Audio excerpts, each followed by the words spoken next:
Good evening. Good evening, everyone.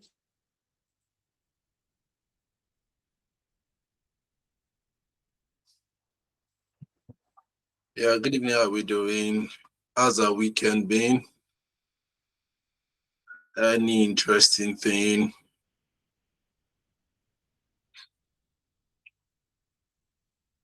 I've been good. My week has been great. Interesting. Oh, The World Cup has been interesting, and the final tonight is gonna be banger. yeah, So I'm also waiting. I'm also waiting for the World Cup final. Yeah. Before we start, can anybody signify if you've done the assignment we discussed last week? Can you indicate if you've done it?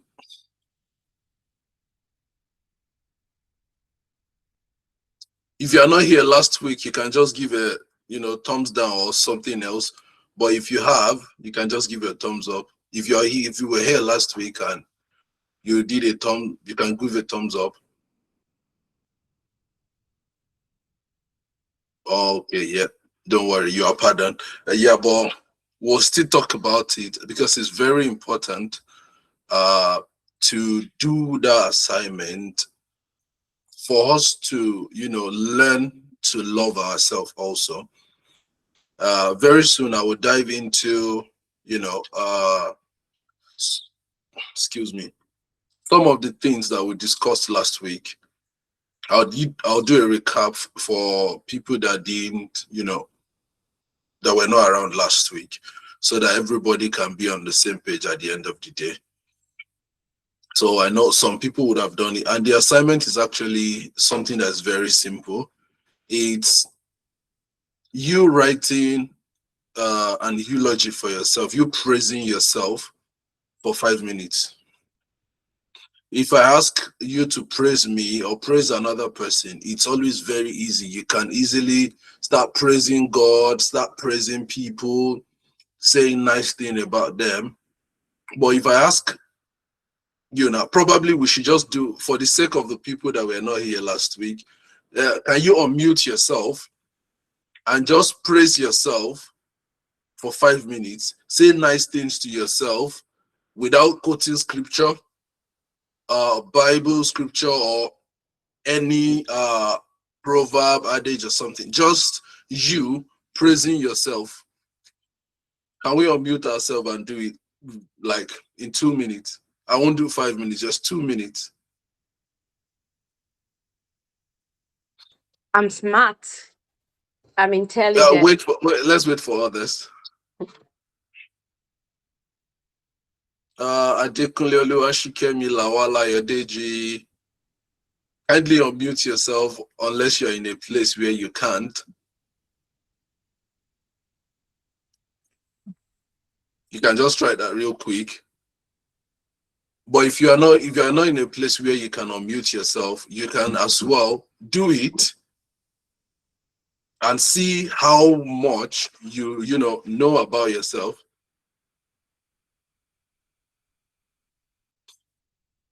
So I think, yeah, we can go on now. We can unmute yourself now and do it just for 2 minutes. I'm beautiful. I'm intelligent. I know what to say part time.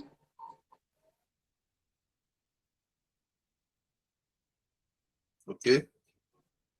I thought Iyanu unmuted herself the last time.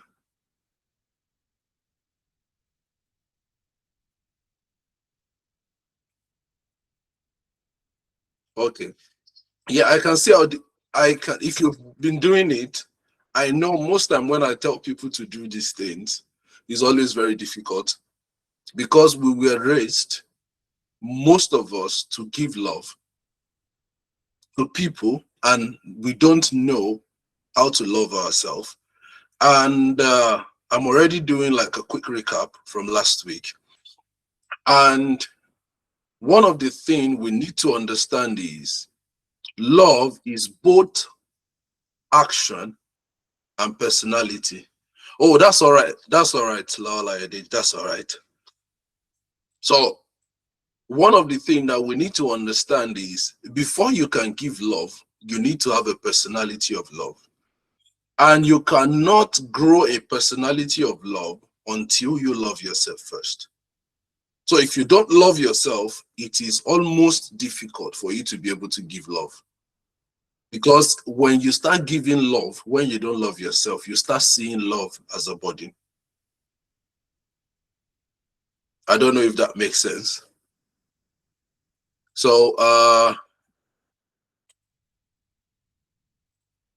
I'll just share my screen quickly.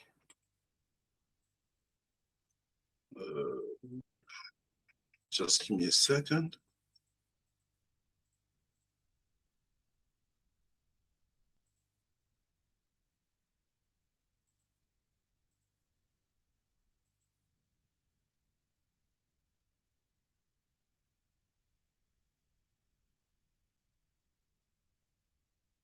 Can everybody see the screen now? Yes. Okay. So in part one, we had discussion uh, where I was able to let everybody know that uh, every relationship, sorry, I'm trying to get my camera on, where I was able to say that every relationship rise and fall on what you know. So what you don't know is capable of ruining the relationship, as well as what you know also is capable of ruining relationships. What am I saying? Before you grow up to the point where you start choosing who to love, how to love, and how to express love, a lot of things have happened in your life that has defined what love is, how love is expressed, how love is received, and how love is given. So, like I always say in our classes, there are three things that determines what you become in life. Number one is your nature. Number two is your nurture. Number three is your environment. Your environment and nurture can be lumped together. And the last one is your significant emotional experiences, the things you've experienced in life. Those are the things that form the basis of who you are at the moment. And probably if you've uprooted yourself from an environment and put yourself in a new environment, the new environment will determine what your future will look like.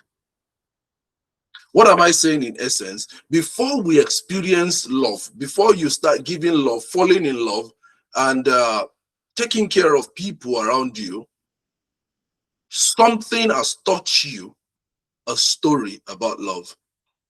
It might be from movie, from seeing parents, from social media, from friends, from culture.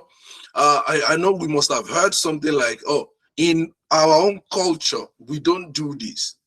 So that kind of person is actually taking their cue of how to express love to their partner. The cue is coming from culture.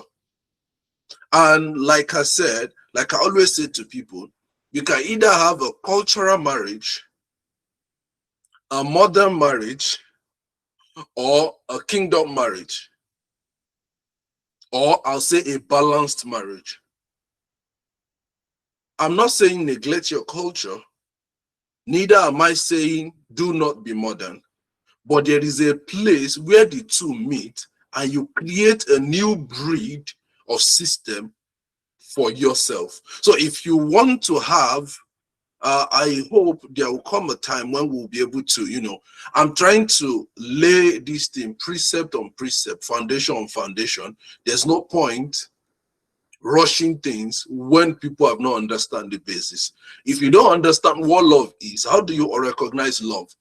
If you cannot recognize love, then how do we start talking about relationships and marriage? It's just like you trying to uh build a roof before you lay the foundation. So if you've been following us from start, from January till now, you will notice the sequence of things. The first thing we did was to attack mindset that could pull you back. Then we start building precept upon precept. If you've not been watching or joining us since January, I will advise that you just go back on YouTube, try and check some of the videos that we've uploaded on YouTube over the period of 6 months that we've had this. This is the 7th month. So try and watch it, then you'll be able to catch up with us, because it's like one chapter to another. So what am I saying is, the question you need to ask yourself is the knowledge I have about marriage, is it true? Is the story presented to me, is it true? A lot of people are even stuck in the marriages of their parents, because what happened in their parents' marriage is what is dictating how they perceive people, how they perceive ladies, how they perceive men now. That's when some people will say it with their full chest. Men has come because their dad or their mom has told them at home that their dad is a scumbag. But the person you are meeting is not your dad, is not your mom. Neither is it someone or your auntie or your uncle that's living in your environment. And we also said in our last session, if you want to get the full gist, you can just watch the video on YouTube. We said falling in love is an act, of imagination. A lot of us, we fell in love with what we imagine about the other person that they should be. So if at the long run, the person doesn't become that thing, we get disappointed. And that's where I want to take us from. I want to take us from a place of just imagination to a place where you can test your imagination and see the authenticity of that person that you've imagined, if they are truly the person you perceived them to be when you said yes. Because we need to know that intensity in itself is not a proof of love.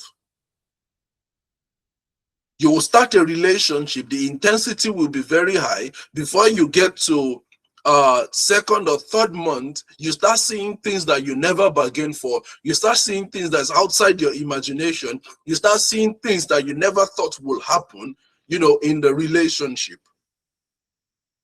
So you start seeing some of the attachment problem they have, some of the they become possessive, the loneliness they are trying to cure. You start seeing the emotional dependencies, because it's not everybody that's getting married that's actually getting married because they love the person and they want to do life with the person, or they enter relationship just because they want to do life with the person. Some people are getting married to you because you look like what can solve their loneliness problem. And marriage is not for lonely people. It's for people that are alone. And alone means all in one. People that are all encompassing. So you need a helper. One of the things I said last week was, if you do not have a place or a direction for your life where you are going, you do not have any business inviting the second person into your life.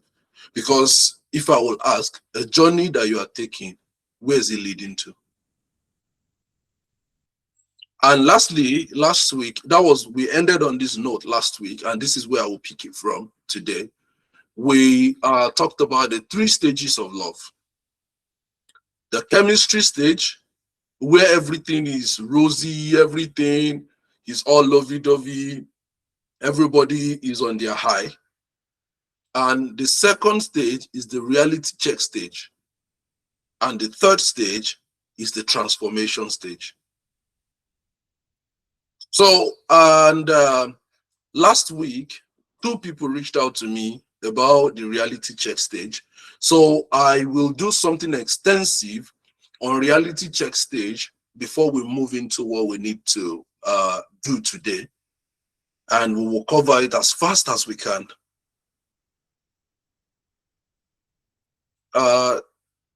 like I always do, I'll stop sharing my screen at this point. Yeah. So in the reality check stage, there are things that used to happen, and I will paint a picture for us on things that we need to look out for. Most of the time in the reality stage, the true color of people start showing, in the sense that a lot of time you imagine that the person I am falling in love with, the person that I'm entering a relationship with, the person should be like this. But at the end of the day, they turned out to be the opposite of what you imagined in your head. If you are in a relationship, you can have a discussion about it. You can see, someone who can help you about it. But if it's in a marriage, it is highly important that you sit down, together and trash things. Okay, these are my expectations from you. Because expectation is the mother of disappointment. If you want to be disappointed, have expectation on people. But if you don't want to be disappointed, put your expectation forward. When you put your expectation forward, it helps. It puts you on a pedestal where the person will be on the same page with you, and you will not be demanding from the person what the person cannot give to you. Are your needs valid? Yes. Are you entitled to be happy in the marriage, in the relationship? Yes. But the other person needs to be on the same page with you for you to enjoy the union. And a lot of time, what I've noticed over time is, I'll use color code to explain this. A lot of people, they enter a relationship. When they were entering a relationship, or when they were choosing who to marry or who to be in a relationship with, because they've been told that these are the certain set of people that people tend to fall in love with. Oh, you need to be slim, you need to be this, you need to be curvy, you need to be this, you need to talk in a certain way. They've told you all this. Unconsciously, you've stored that information in your head that this is what it means for you to be lovable. So I will call that person a red. Then there is another guy who is looking for a blue. But because you see that most of the guys that are around you at that moment are looking for blue, you now start exhibiting the character of a blue person, of a blue color, just because you want the person to see you. Now the person will notice you as a blue, you enter a relationship together, or you get married, then you start displaying or exhibiting the character of a red, which you originally have. At this point, the person is seeing you as a liar or as a fraud. But whereas you are not a fraud, you are only trying to adapt to the environment that's been created around you. Are you seeing what I'm saying now? So at the reality check stage of a relationship, you see, when during chemistry, you can hide a lot of things because the emotion is flying in the air. But the moment you get to the reality check stage, it is almost impossible for you to hide who you truly are. Because at that point, the butterfly that brought you together would have flown away and you will be left with reality. So there is no cause for alarm at that point. Okay, you fell in love with a blue, but now you've seen a red. Where is the resolve? That is what reality stage is all about. Because at this stage, you will see a lot of things about the person that you are in a relationship with. You will see their childhood trauma, the things that has happened to them that they've seen in their environment, the things that they've seen in their parents, the things that they've been nurtured into. You will see a lot of irregularity. Remember, bear in mind that you are not coming from the same family. You are not coming from the same environment. You are not coming from the same system. So there is high probability that you will be 100% different in so many ways. And I always say marriage or relationship is two ideologies coming together to form one. So you are not continuing your own family.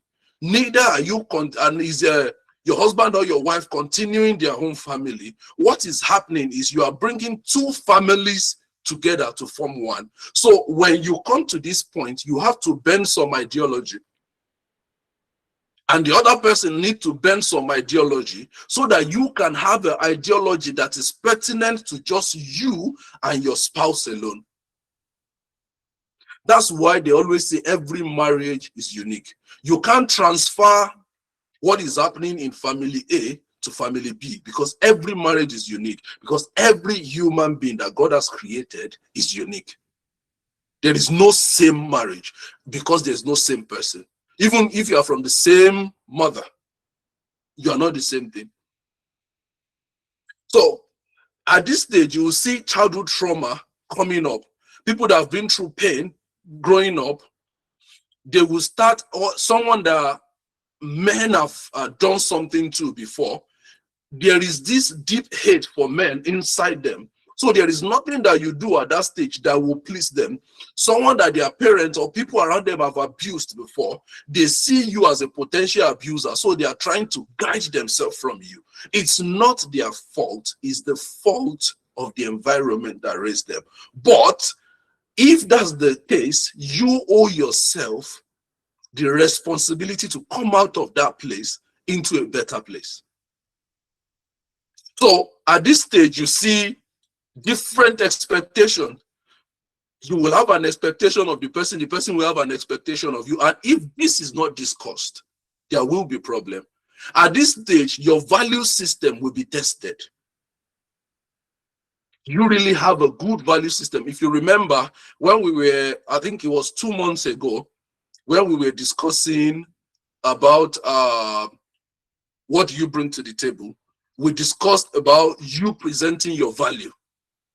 So your value system here will be tested because the person will push back. If you are the person that has said, okay, no sex until marriage, the person will push his luck. It's now left to you to stand, your ground. Those are some of the things. Yeah. And also, at this stage, there is high probability that your communication style will clash. At the reality check stage, your communication style will clash, and it is highly important that you don't see it as the other person attacking you. I think that's where a lot of people get it wrong. A lot of people, notice that there's problem in our communication system. Please, can you help me celebrate my mentor? She's here. Coach Aya Lawrence, thank you very much for joining us today. Thank you very much for joining us. I really appreciate it, man. Thank you. Yeah, like I was saying, so communication style can clash at this stage in the sense that if care is not taken, if you are not intentional, you will think the other person is attacking you. But no, you have to sit down together and build a communication system that works best for you at the reality check stage. If not, there is going to be a very, very bad misunderstanding that might lead to the end of the relationship or marriage.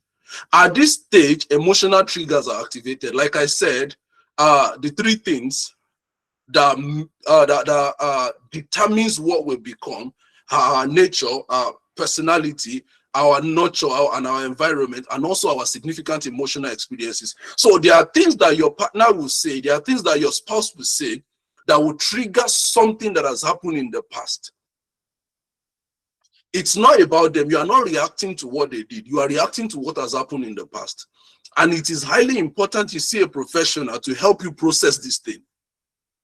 If not, there's high probability you will self-sabotage your own marriage. You will self-sabotage your own relationship. In fact, you might end up self-sabotaging yourself because you will not be able to receive love at its peak. And is a thing for you to have someone who is ready to give you love. But it is even more important to be able to receive love. So what do you do at this stage, at the reality check stage. You embrace understanding. You'll be observant of patterns and incidents. And when you see things that's really troubling you, you try as much as possible to communicate it as at the best way you can, and you talk about it. You see, at this stage, small fight is not bad. Small misunderstanding is not bad, because you are disagreeing to agree.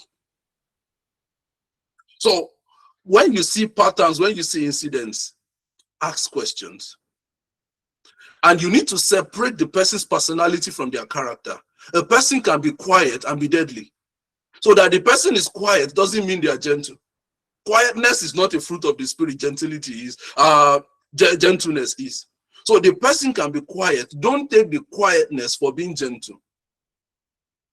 So try as much as possible to test boundaries also at this stage. Test compatibility. Like, in our last session, I was talking about how you not growing or your spouse not growing can affect your communication in the coming years. So if your spouse is growing and you are not growing, the person will leave you behind, and there will be a huge knowledge gap. When they are talking to you, it will look like they are talking down on you, because they are talking from a realm different from you. So there is high probability that there might be misunderstanding in communication. So when you grow, ensure that your spouse also grow with you. When your spouse is growing, try as much as possible to catch up with them. So at this stage is when you learn the conflict resolution system that best work for you both. And at this stage, do not ignore red flag. Discuss with a neutral person that is not your family. I always say, see, family will have their own biases. Although there are family that, that have this emotional intelligence and emotional stability that can judge things outside of sentiment. But try as much as possible to avoid, see someone who is a professional or someone has a track record of success in that area. And I think I will carefully say it. It is not everybody that is in a relationship with you or that wants your hand in marriage. This is for single people. And the married people can also learn from it. It is not everybody that is in a long game with you in a relationship. Some people are coming to take from you. So how do you recognize people that are coming to take and the people that are coming to give? Number one is the level of investment of that person. And investment does not have to do with money. Investment in time, investment in listening, investment in attention, investment in little details about you. For sake of time, I don't want to dwell too much here. So another thing is what consistency in their communication. Does what they say change every Eke market day? And I always say, for you to be able to test if someone is really genuine, ask them the same question in a different way over and over at different time. If their answer is different, then you notice that you are dealing with a chameleon. Then at that point, don't just assume, confront. Ask them, hey, see, I noticed this. On this day you said this, on this day you said this, and your answers are contradicting. Explain. At that point, make sure you are mentally alert and pick things that are not said. Things that are not being said. Read in between the lines. I'm not saying infer things in your head, but read in between the lines to see their intention. At this stage, how does their private action and their public actions, how does it relate? Are they cool in public and harsh in private? This is how to know predators. This is how to know people that are coming to take from you and not to give. The last one I'll say is, if you see anybody that encourage dependence, I think that's something you need to look at. They might be genuine. Some people might even be expressing the trauma that they have. I don't want to go deep into that now because of our time. But some people, they encourage dependence. They give you things you cannot afford. in that relationship, so that they can create a dependence on them for you to be able to maintain your lifestyle. Imagine your salary is 100,000 naira and the person is taking you out on a dinner worth 100,000 naira at a hotel that you cannot even enter the gate at that financial level of yours. If it's once, fine. But if it's becoming a habit that every day they take you there, the person is trying to increase your appetite, just speak out and ask, why are you doing this? Clarity at this stage is needed, because if they expose you to that lifestyle, they've created that dependence. There is high probability that by the time you want to leave them, you will not be able to leave them, because you've tasted luxury and you will want to continue eating that luxury, and it will be difficult for you to leave at that point. So keep it simple at the start until you are sure. So at this reality check stage, these are the things you need to look at. I'll reiterate them again. You need to check the level of investment of the person, the consistency in communication, their action in private, if it correlates with their public actions, and check if they are encouraging dependency every time. Because some people don't need love now.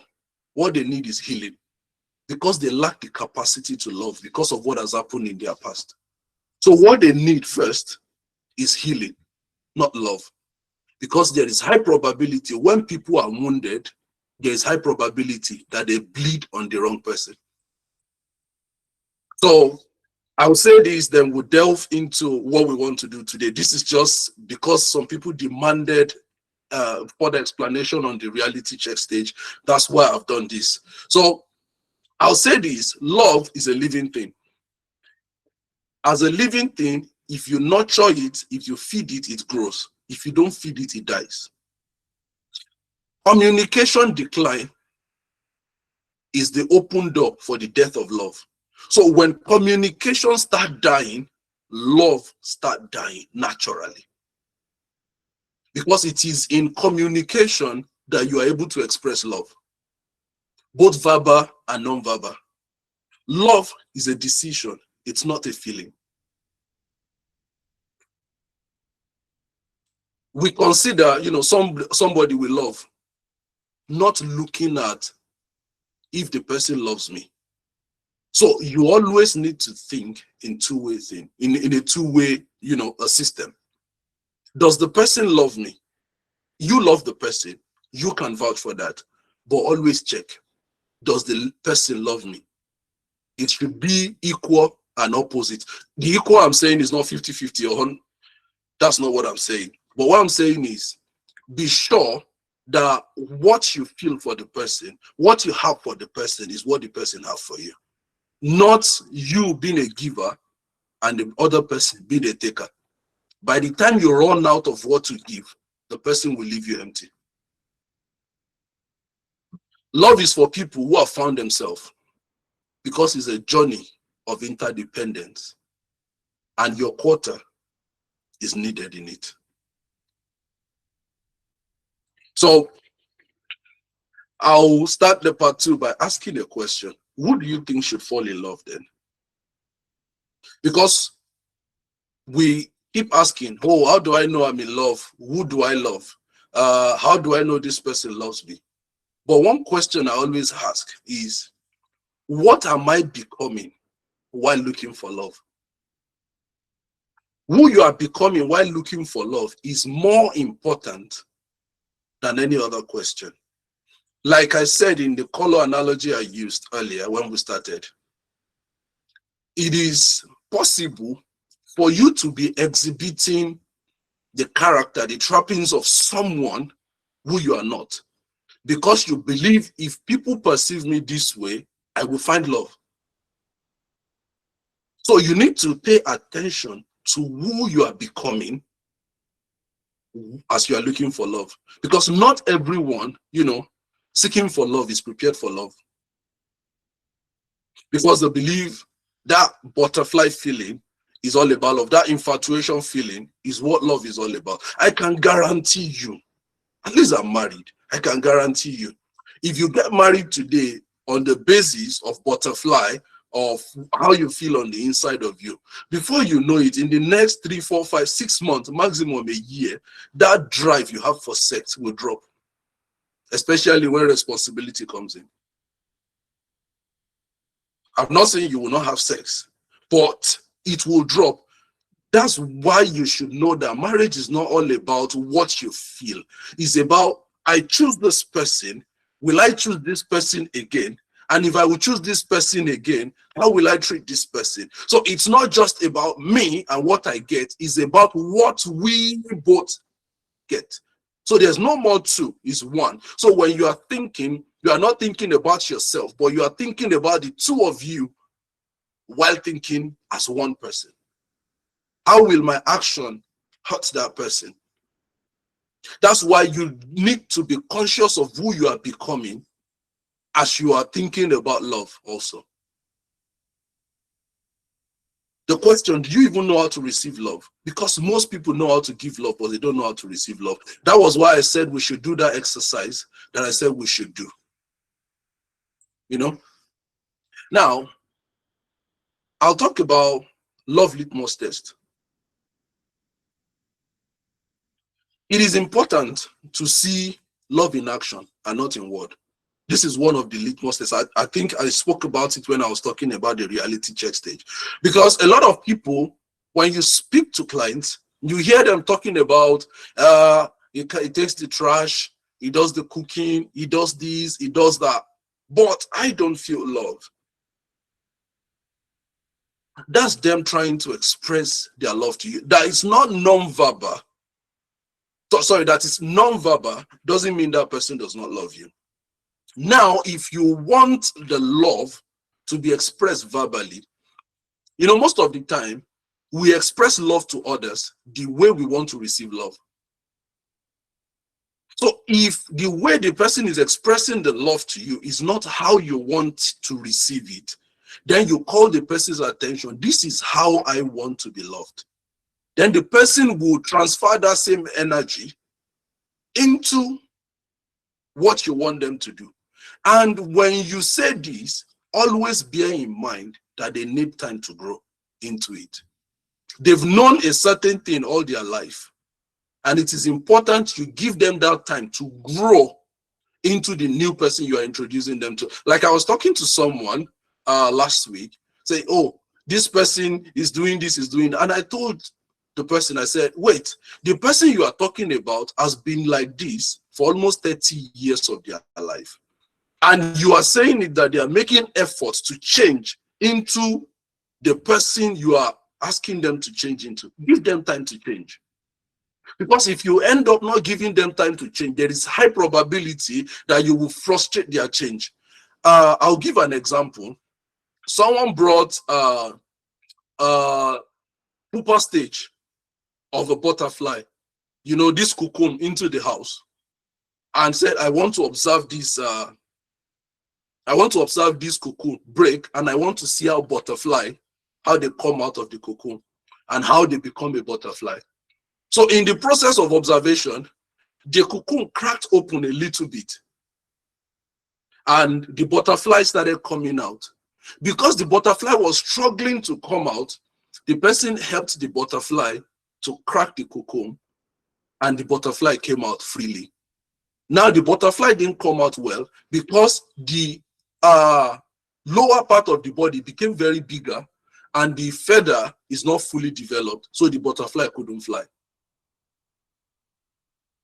So the person was wondering, upon researching, the person now discovered that for it to fully form, the butterfly needs to go through that pressure that helps the fluid from the back, from the lower part of the body to move into the feather so that the feather can fully develop. So that process of difficulty is to shape the butterfly into what it needs to become. But because you are quick to interfere in the process of change, in the process of transformation of the person becomes something different from what you want them to be. What am I saying in essence? You interfering in the process of transformation of people might make them look at you as a nagging wife. Then you alter their process of transformation, and they can say, see the person I'm even trying to change for, and now the person is complaining, then I might as well drop this change process as well. Am I making sense? Now, another litmus test for love is when they are disappointed, how do they behave? When things don't go their way, how do they behave? Do they stonewall? Silent treatment? Do they communicate? This is when you test people's emotional intelligence. Are they trying to protect the relationship, or they are trying to protect their ego? Are they exhibiting withdrawal? Are they lashing out? Are they practicing real forgiveness? Are they letting go when things don't go their way? How do you settle and recover after? These are the things that needs to be looked at for you to know this person genuinely wants this relationship. Like I said, relationship, marriage is a vehicle, but the people inside that vehicle are the people that determine the direction of movement. When you're talking about romance, it's like someone idolizing you at your best. But love is how someone treats you when you are not at your best. So, you know they love you on a good day, but how do they treat you on a bad day? How do they treat you on a bad day? These are the things that you need to look out for. How do they treat you on a bad day? So, sorry, give me a second. I lost my, okay. Yeah. So, how do they treat you on a bad day? This is very, very important. And another thing that I want to talk about is, do you have hard conversation? And how do they handle hard conversation? This is how you will know if someone really loves you or not. How do they handle hard conversation?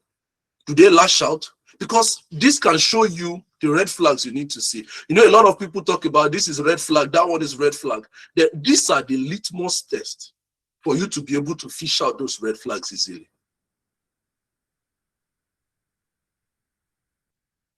And for you to understand commitment, because at the end of the day, when we're talking about love, the end goal that everybody is looking for is commitment.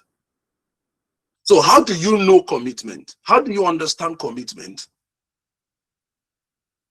One of the evidence of commitment is psychological consideration. And I'll break it down. When you say psychological consideration, do they think about me when they're making their decision? What position do I occupy when they make decision? Do I come last? Do I come in the middle? Do I come first? When they are planning, do I even surface in their plan? I even imagined in their future. And the same thing goes to you. For you to know you are committed to someone, you need to think that, am I putting them into consideration when I'm making my decision? Have I even considered them when I'm planning? Have I even imagined them in the future to come?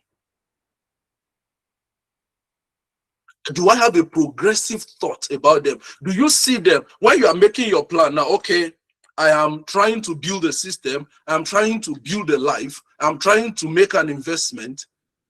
Are they in the plan of that thing? Especially for married couple and for people who are in a relationship intending to be married.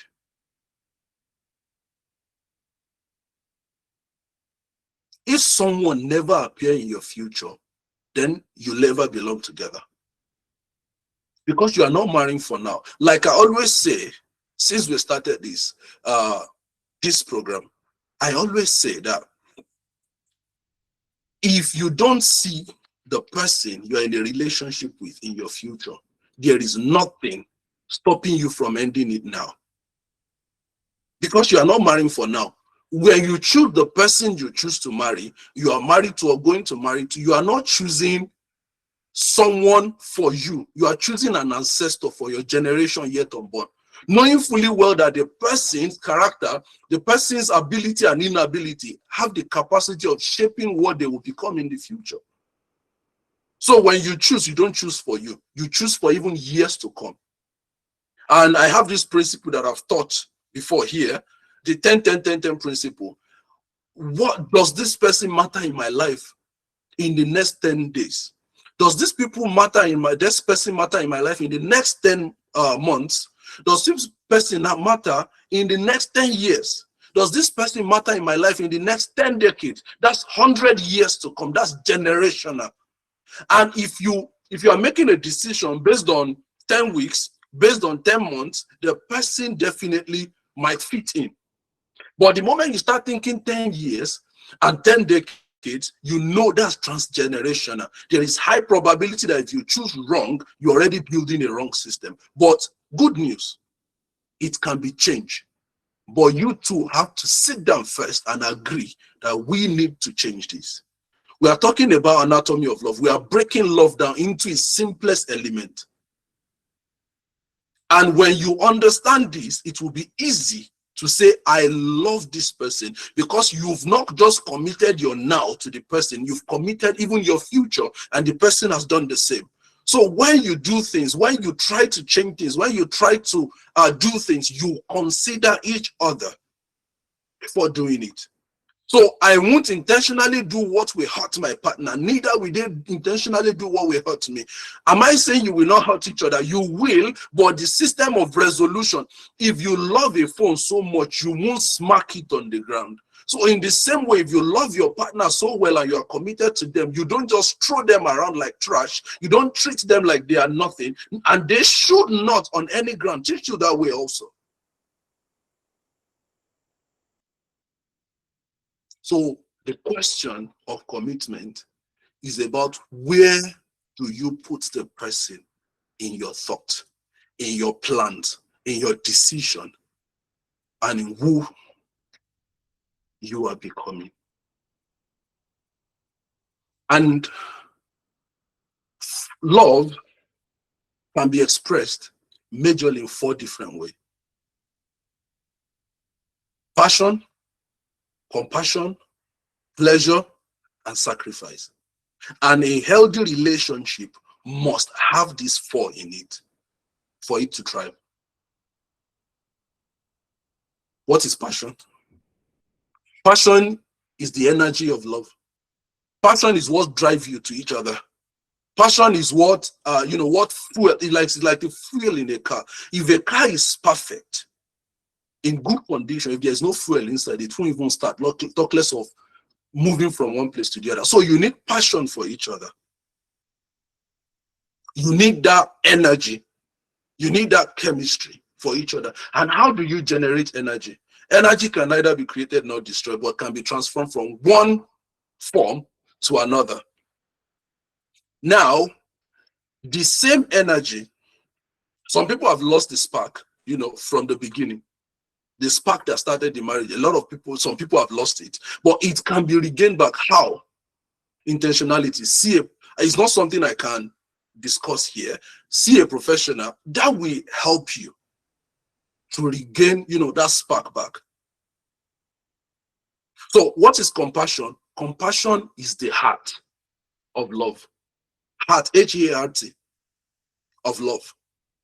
And what do I mean by the heart of love? Compassion comes from the heart. It is you not pitying. Compassion is different from you pitying. Compassion is you trying to put yourself in that person's shoe, or you trying to warm up to the person. I'll explain it this way. Apologies to non-Muslims, but it's for me to be able to communicate it properly. Compassion is what made Jesus. The compassion side of love is what made Jesus come down. That I need to redeem these people unto my Father. So compassion is the reason why at the lowest of your husband or your wife, you will stay there to pick them up and help them up till they stand on their feet. Now, passion, in the other hand, starts the relationship. It brings the energy, it brings the attraction. But what really shows that commitment is compassion. Because compassion remains when someone, is difficult to love. There will come a time when you start discovering things, especially for married couple, you might start seeing things you don't like. It is compassion that will help you wait and see the person transform so that you can continue again. Because a relationship without compassion will become a courtroom when you have to defend yourself at every time, and you start walking on eggshell. You think probably you are constantly on trial because there's no compassion. It is not every wrong that you carry nail and hammer and you start crucifying your partner. It is not everything that happened that you must talk about or that you must complain about. You can talk about it and not complain about it. I think it's Pastor Kingsley Okonkwo that always said that some people try to babysit, they try to train their husband and pamper their children, and vice versa. Some people try to train their wife and pamper their children. But in the other way around, you have to be compassionate to your partner because you need to help them to a place of change. But in your children, they are the ones that needs discipline so that they don't make the same mistake that you are seeing. So pleasure is, enjoying someone, but sacrifice is you investing. Am I making sense? So pleasure, sex in marriage, dating again in marriage, friendship in marriage brings pleasure. But sacrifice is you investing in the relationship. In the next month, we'll be talking about the economy of love. And it is here I'll be able to delve into transaction, in quote, the transactional side of love, in quote. Not transactional. No, love is not transactional. But for want of word, I'll say transaction that happens in love.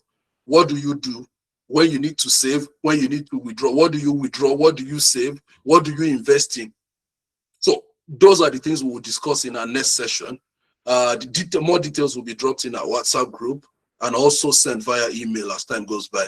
So watch out for our emails and our messages on WhatsApp. So I'll reiterate it again. There are four expressions of love: passion, compassion, pleasure, and sacrifice. Every love that will thrive, every love that will work must have these four components in them.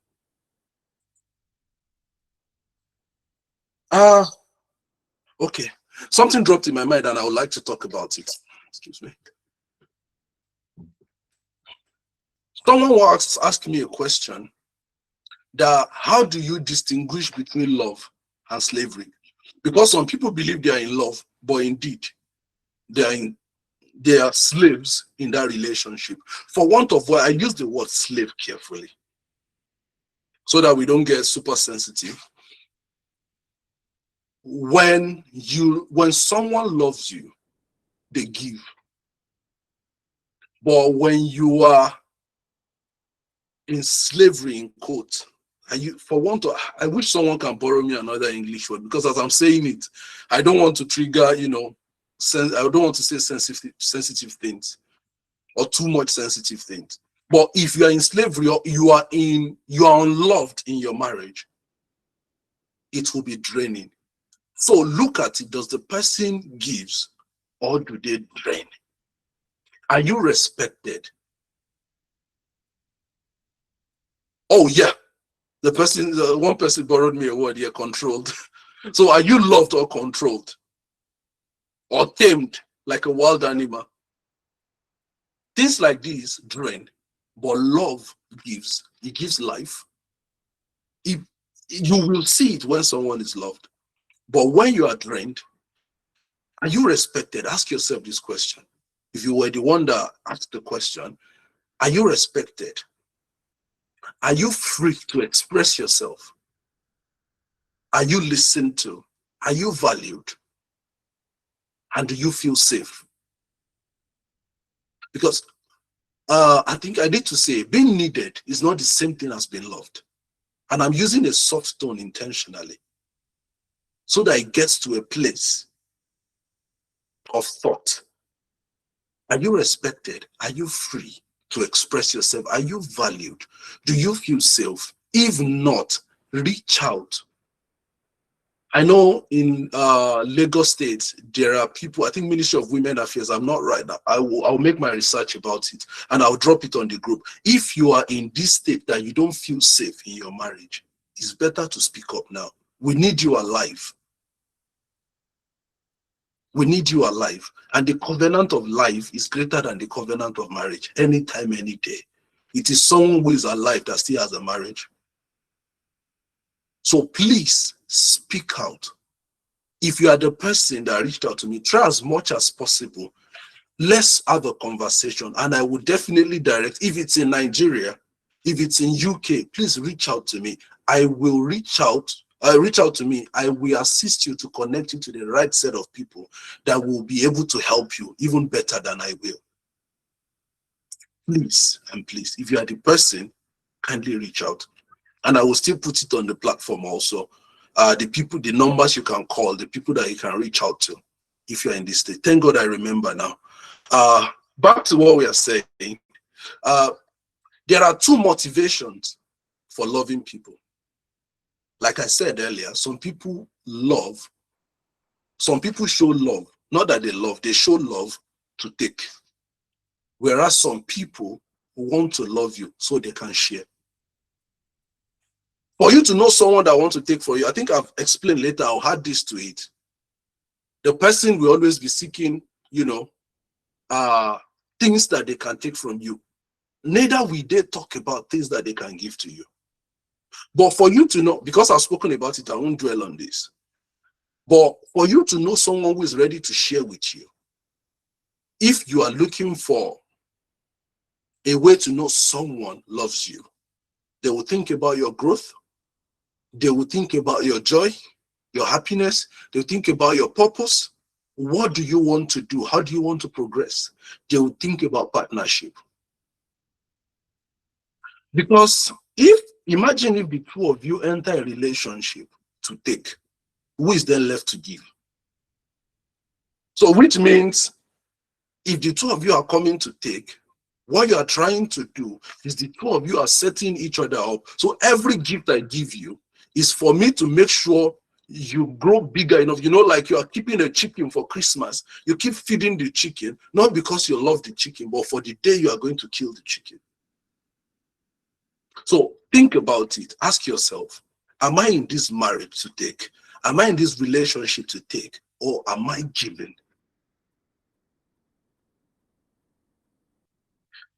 And okay, if you found yourself in a marriage where the love is bad, where you don't feel loved, plus seeing someone to help you, you need to cultivate these 5 things, the two of you. Trust. You need to tell yourself the truth first. You need to tell yourself the truth first. Tell yourself the reality of where the marriage is. I am disappointed. I feel unloved. I feel unseen. Say the truth. Be accountable. So if you say yours, the person says their own. Hold each other accountable that you see going forward. This is what we are going to do. Hold the part of trust. Start building your trust back. I know this is one of the most difficult to do. Building trust back. If your trust tank has been emptied, or if you've emptied another person's tank, start doing things that will help them build that trust back until it gets to where it is. And remember, if you've broken someone's trust, you don't have the liberty to tell them when to trust you again. You have to keep investing, especially married couple. You have to keep investing until the person feel they can trust you again. And also, if you are the one that uh that you've lost trust in someone and you can see the effort, be gracious and compassionate enough to talk about the effort that they are making whilst you heal to trust them again. Another thing is emotional safety. Cultivate emotional safety. Be vulnerable. And number 5, commitment. If you can do these 5 things, truth, tell the truth, be accountable, trust each other, have emotional safety, and 5th, commitment. If you can do these 5 things, you can fix a broken love. But like I said, you need a guide to do these 5 things. So see a professional. Because love cannot heal what truth cannot touch. I'll say it again. Love cannot heal what truth cannot touch. So you need to be truthful for you to express love in its raw form. I'll talk about these, then say some things, then we'll round up for today. The Trinity of love. I've mentioned one of them. Sorry, 2 of them. The first one is trust. This is according to research. There is a research that was done in 2019. And in the research, it was found that everybody that their love is thriving, that their love is doing well, they have 3 things in their marriage. Number 1, they trust each other. Number 2, they have this calmness in their body. And the aura of calmness is around them. They are at peace. I think that's the right word. They are at peace. And number 3, commitment. They are super committed to each other. Now, breaking it down, trust creates security, but calmness creates an atmosphere for understanding. See, when there is chaos in a home, you cannot understand each other. And what does understanding mean? It's just, this meaning of understanding is in the word standing under. That's what understanding simply means. You have to humble yourself to learn of the other person, and vice versa, for you to attain that calmness, for you to attain that peace. Because it is in that peace that you'll be able to study each other, understand each other. Then you can create something meaningful. But if every day all that happens in and around you is chaos, there is almost no opportunity to thrive. So commitment in itself creates endurance. It helps you stay, to watch the person grow, to watch the person transform into who you want. But like I say, all this doesn't replace having a professional guiding you through these things. Now, I'll say some things which are the final truth, and we will take questions and answer, then we'll round up. Love is not merely a feeling. Love is a decision. I've explained that. Love is nurturing another life without trying to control it. I'll repeat that again. Love is nurturing another life without trying to control it. So when you say you love someone, you nurture that person. Okay, I'll use a plant. If you have a flower that you've planted and you want the flower to blossom, all you can do is to put manure and wet the water and wet the flower every day. But you are not in control of the growth. So when you are in love with someone, create an atmosphere for them to thrive. Give them every resources for them to thrive, and watch them thrive. Don't interfere in the process of their thriving. What am I saying?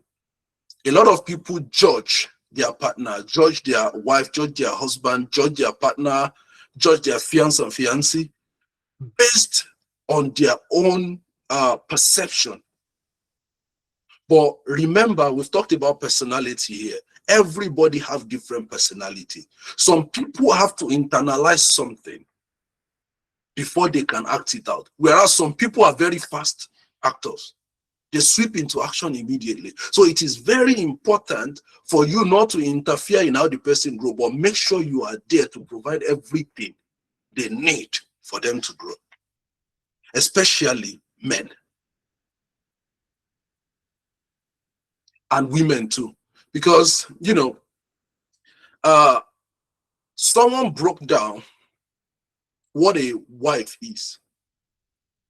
And I thought within myself, if a woman knows how powerful she is, she will, okay, don't let me use that word, but she'll be able to play man like a chess.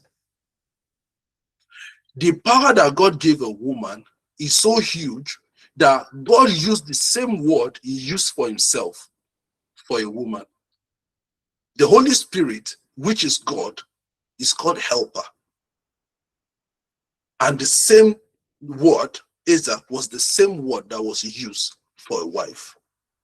So you are like a God assigned to someone to help them achieve who they should be. So if you are God, how do you behave? If you say, God, help me, how do you want God to step in to help you? That's the same way you should help your partner also. Selah, I'll leave it there. Love is helping another person grow into possibility. It is normal for chemistry to start the story, but it is compatibility and conscious commitment that sustains the relationship. I'm trying to summarize everything we've said it from part 1 to part 2.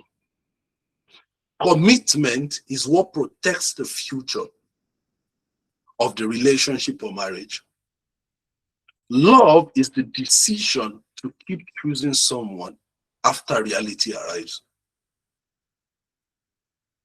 Now, lastly, I want us to do this. Question where your understanding of love comes from.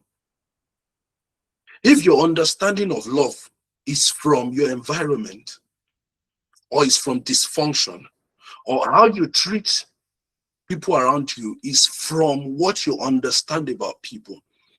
If you say men has come, I can guarantee you when you choose this, high probability you will choose a scum because you've created an atmosphere that attracts comes around you. Until you change that narrative of how you perceive men, how you perceive women, how you perceive marriage, how you perceive love, how you perceive husband, how you perceive wife, remembering your husband is not your dad, neither is your wife your mom.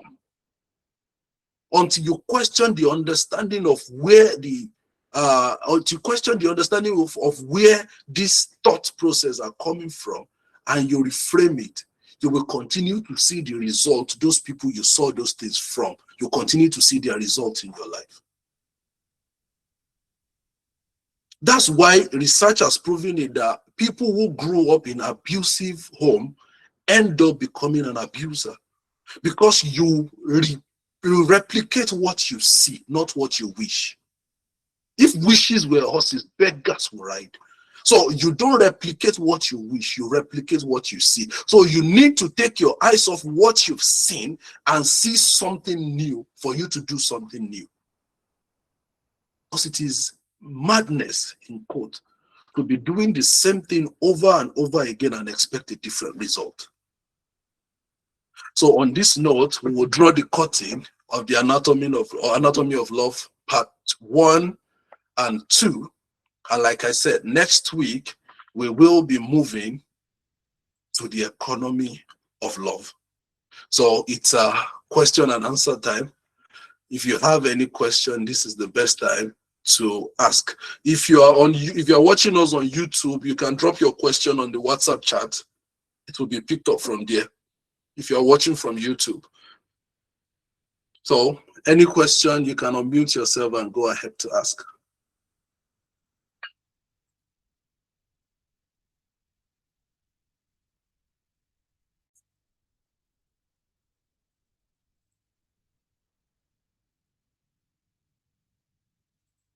Is there any question? You can drop it in the chat box if you don't want to say it.